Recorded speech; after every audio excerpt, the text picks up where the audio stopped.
ci lu ñeel jàpp gi nu jàpp Pape Alé Niang lañ moo ko waral dëgg-dëgg nee ñu daal génne ay documents yoo xam ne document secret la nga xam ne daal dañ ko classé mu nekk secret de défense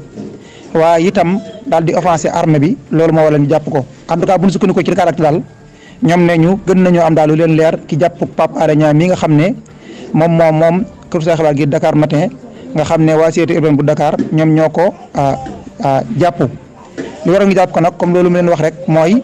dafa génne daal ay documents yoo xam ne ne ñu dañ koo classé mu nekk secret de défense nga xam daal waru ko warut a génn mu fexe ba génne ko procureur de la république itam bokk na ci itam di tax mu daal di koy jàppalu maanaam daal mooy propos yi nga xam ne itam yëkkati na ko maanaam wax na ko bi muy génne documents yi nga xam ne mooy sortie bi mu jërëf ci wàllum donc def mooy laaj bi mu jërëf daal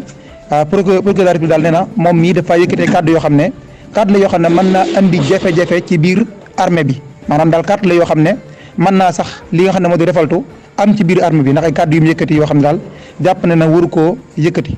ba tax na daal moom mii loolu moo tax procureur daal daal di joxe ndigal daal di koy arrêté tey ci dimanche gi bu ñu sukkandikoo daal ci waa Dakar nee ñu loolu moo tax ñu jàpp ko.